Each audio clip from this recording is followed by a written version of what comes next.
Well, hello, and welcome to Thingamajigs and another exciting history of a mundane thing. I am Ben. And I am Danielle. Did you hear that? That was the sound of a cool, refreshing beverage. An angel got its wings. Or a Danielle got a Dr. Pepper. Red Bull gives you wings. We're going to talk about soda. Sparkly beverages have been around for a very long time when talking about like alcohol, like beer or champagne, but the idea of a non-alcoholic carbonated beverage is kind of new, especially compared to something like beer, which we've talked about in great length. We also talked about sparkling water in the episode about water. We did, for a hot minute we did. We're going to get more into it, a deep dive into carbonated sparkly beverages. There will be shock and controversy. And it's gonna be great. You're gonna love it. Especially regarding some of these brands. They have sordid histories. It probably won't surprise you, but I guess it might. The flavor of the first man-made carbonated drink. Any guesses? That man-made bit was somewhat of a hint. Urine. I don't believe urine is carbonated. They didn't carbonate urine and then... There is probably someone out there who has. I know there's a lot of... Do they have a special name for people that drink urine? I don't know. I'm sure they do. P-levers. Oh, that's good. It was water. Carbonated water was the first. I'm going to loosely use the word soda. And that was in the 1760s, so not that long ago in the grand idea of time and humanity. Also, I think it really speaks to humanity's priorities that it took us this long to find a soft alternative to alcohol. Yee. Alcohol was better. You gave it to your kids so they wouldn't get diseases. And it was safer because all that dirty water. This really isn't surprising, though, because soda water exists naturally. There's a soda geyser in Idaho that we went to see in Soda Springs. So it's not a far reach that we decided to find a way to reproduce it by infusing water with carbon dioxide. Tom Scott did a video on it. Check out Tom Scott. Oh, he's retired now. I know. Taran Van Hemert stopped there on his way to see the eclipse. He posted a short video on it. So this was done by an English scientist named Joseph Priestley in 1767. He did this by holding a bowl of water over a beer vat and dripping sulfuric acid onto chalk over the top of that vat, and it infused the water with carbon dioxide. That sounds bad. Is that bad? Sounds bad. I wouldn't drink it. I think at this point we were just trying to carbonate liquid. He called it impregnating water with fixed air. Fixed air. I know, I thought that was really interesting choice of words. Everyone was like, dang, we could sell this. So it wasn't long. By the time the 1800s rolled around, it was bottled and sold across Europe. It did take a little longer to get America on board. I think we are still not on board. I don't know if it's just because I've never lived in a big city, but my experience says that Americans are not that into soda water. Most of the people I know who drink it in the U.S. are like exotic, eccentric people. Yeah, it definitely has that vibe to it. They're like trying to be more European by drinking it. Or like companies who, whenever you walk in the door, they're like, do you want a beverage? We have sparkling water. Yeah. Yeah. It definitely still hasn't caught on nearly as much over here. The only thing we really took hold of from soda water was the name soda. We can talk later about all the names we used for it, but soda we stole from soda water. The only time I drink soda water is if I'm putting it in my juice, which I'm told is a weird thing to do. But I really enjoy it. I really enjoy sparkly orange, apple, cranberry, really any juice. Except for like V8, that would be weird. Carbonated tomato soup. That's what that would be.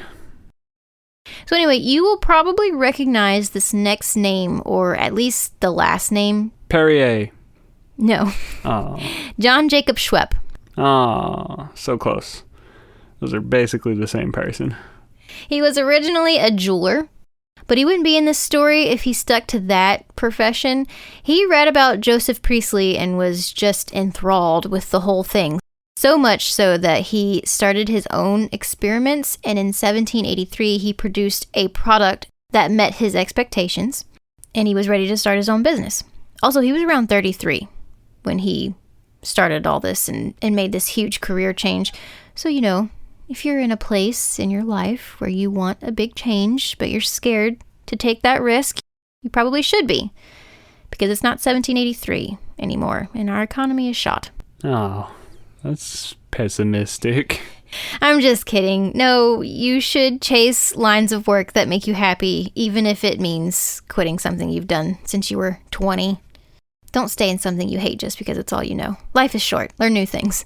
I like those posts that people will do about like the 50-year-olds going and getting a degree in something they always wanted to study, and good on you. And you get to do it at a discounted price because middle-aged to older people, there's a lot of grants for them to go back to school.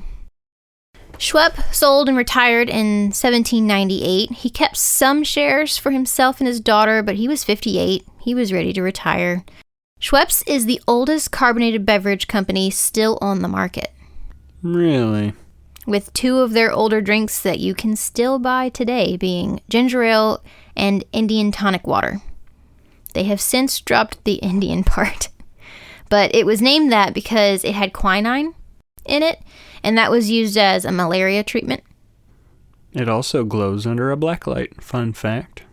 If you want a cool glowing beverage for your club, dump a bunch of Schweppes in it. And that quinine secret was shared with us from the South American natives. It comes from the bark of a tree that they called the fever tree, which is a awesome name for a tree. And they would make a tea, so we took seeds from this tree and brought it back to Europe. And Schweppes tonic water still contains quinine.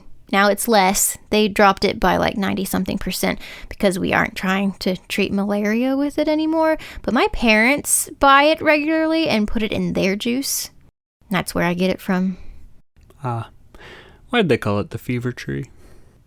Because malaria gives you a fever. And so, they didn't know that it was malaria. They just knew I feel bad and I have a fever. And whenever I drink the tea from this bark from this tree, it makes me feel better. Huh. Neat. Schweppes is obviously not the only company to make carbonated water, but they are probably the most famous.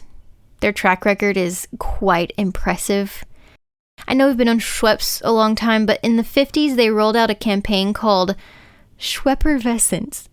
And if that is not the best marketing play on words, I don't know what it takes to impress you. Just say it. Schweppervescent. Schweppervescent. There's also a lot of different names for carbonated water. I didn't know what club soda was until recently. My only recognition of club soda was people use it to get stains out. There was a lady who came to Ace who was looking for club soda, and I was like, that's just carbonated water, right? She said yes. And we had cans of Liquid Death, the original. It's just carbonated water, and it was really funny to watch this old lady walk out of Ace with her arms full of like 5 cans of Liquid Death. So it took a while to get some flavors, and we were like, hey, you know what? We can put sugar in this. Sugar makes everything better. That's a great idea. True. We aren't really sure whose idea it was, but nevertheless, we now have flavors. Putting sparkling water in wine was a popular idea. I've never done that, but seeing as I love it in juice, I think I might be able to get behind that. I'll probably get some hate for putting water in my wine, but whatever. I respect it. Seems like a good idea. Seems fun. Wine is juice. It's grown-up grape juice. Exactly. And now it's sparkly. So some of the first flavors were like ginger, dandelion, birch bark, and other flavorful herbs. And these early flavors were seen as medicine. Those don't sound pleasant. Like ginger is still to this day seen as a kind of medicine. It's not going to cure cancer, but I can't tell you how many times people have suggested ginger ale for nausea. And there might be some truth to that. I don't know. I'm not a doctor. And thankfully, I rarely get nauseated.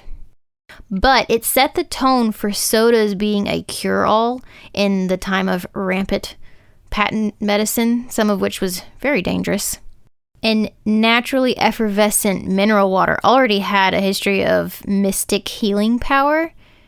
It really didn't take much to get the pharmacists involved. Wonder how many drugs they could fit in that bad boy.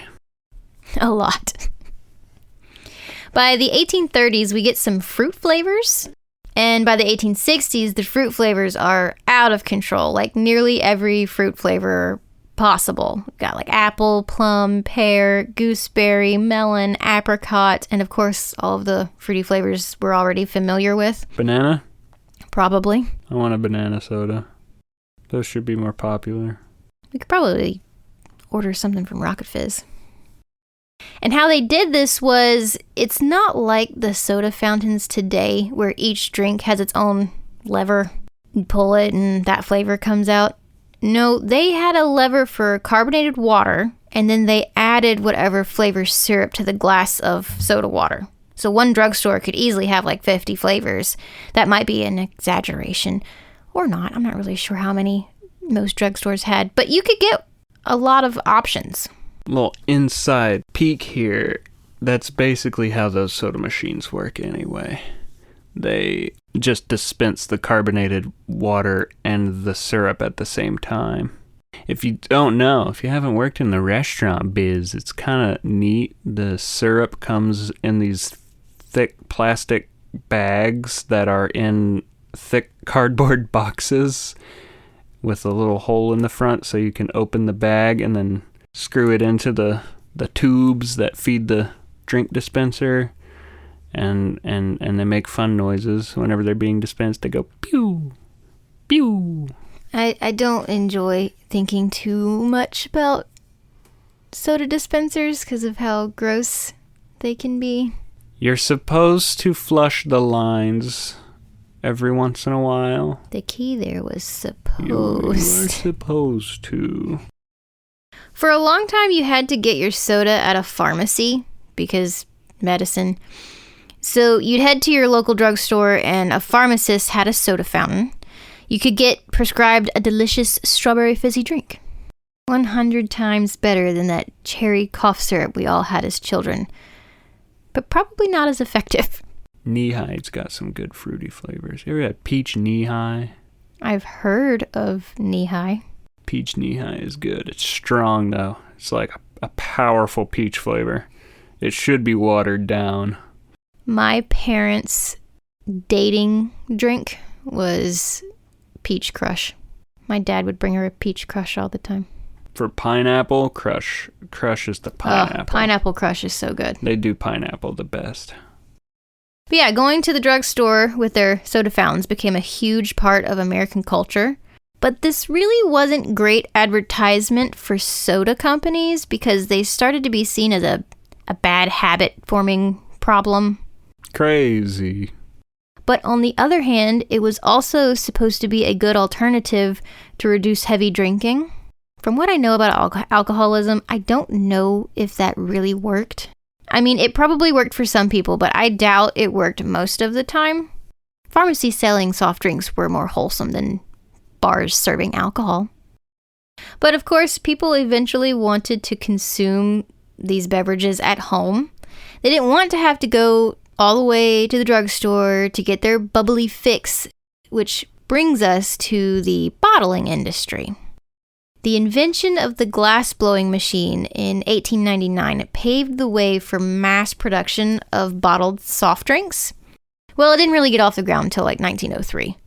But before this, they were having to hand blow all of their bottles, and that, of course, takes a lot of time and effort. It wasn't just the bottle, though, that needed improvement. We also needed a cap that was capable of keeping the bubbles in. Over 1,500 U.S. patents were submitted that involved either a cork, cap, or lid. We settled on the crown cork bottle seal, invented by William Painter. Was it a cork? No. Why is it called that? Because it performs the function of a cork? Probably. It was the first actually effective cap for keeping the carbonated drink carbonated. And this is the cap that we are familiar with today. It kind of looks like a crown. I see why they named it that. I think it'd be cooler to pop a cork off of your bottle of soda. That's actually why we came up with the name Pop. It's because early on we had lids that were like wired on. And whenever you took it apart, it popped. And so we were like, oh, we'll call that a pop. Like champagne.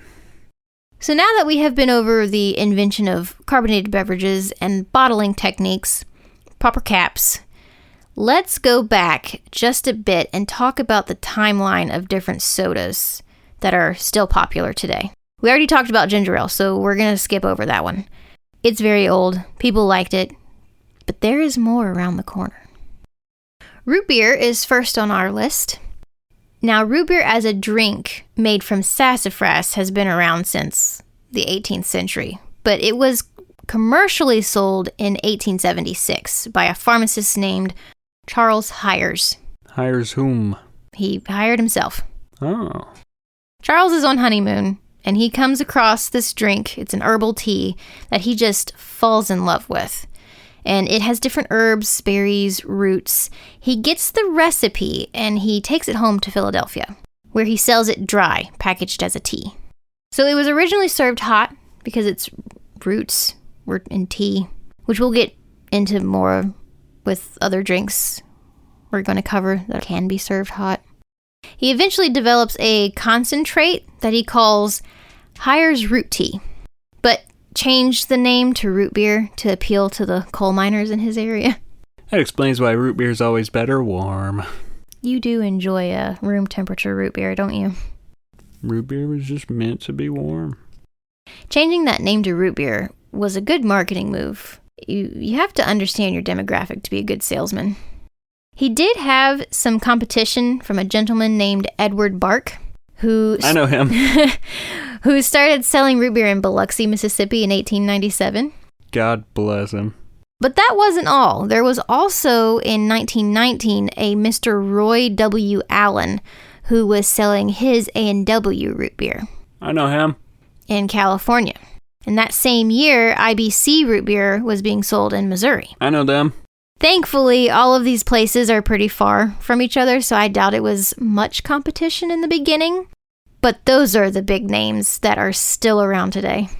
IBC's good. I love root beer. Root beer's so good. As a person who tries to look for caffeine-free root beer, I'm a fan of A&W and Mug. Mug didn't appear until the 1940s. But Barks has a little caffeine, so I usually avoid that one. But it's so good. Barks is the best main brand. There are some small brands that, they're good. I love root beer. We should get you Not Your Father's root beer. Is that alcoholic root beer? Yeah. No? Not a fan? No, it's all right. It doesn't taste as good as regular root beer, but it still has the hints of root beer that are good, so it's good. Root beer did have a slip, though, because in the 60s, the FDA banned the use of sassafras because it was classified as a carcinogen. But then it was determined that it was specifically the oil in sassafras, so once they figured out a way to extract the oil, it was fine to keep using sassafras to make root beer. My family used to make non-carbonated root beer at home with the extract you can buy from the store. In our house, we had 2 pitchers. The pink one was always sweet tea, and the light blue one was always root beer. That sounds awesome. You have to be very careful not to make it in just any pitcher because it doesn't matter how many times you wash it, it still kind of smells like root beer. That sounds awesome. I kind of forgot about those 2 pitchers until I started looking into root beer and bringing back that memory. I wonder if my mom still has that blue pitcher. There's no way. I think my mom might have taken your mom's recipe at one point because I feel like I remember us making some root beer at home also, and it was good. It's just as good without carbonated. Root beer does not need to be carbonated. It is a delicious beverage. I love root beer. I'm pretty sure you can still go to the store and buy root beer concentrate. The one that I remember comes in a little bottle that looks like it's an old medicine bottle, and it's got like a yellow label. It says root beer. Put some vanilla in that. I love root beer. Well, we're gonna go ahead and take a break here. This episode's gonna get kind of lengthy, so we're gonna split it into 2 parts. You won't have to wait a whole week for it. Make sure you stay tuned for Coca-Cola selling their bottling rights for $1. Pepsi stealing their president. And a steaming hot cup of Dr. Pepper for a cozy winter. Yummy. We will see you soon. Thanks for listening. Nah.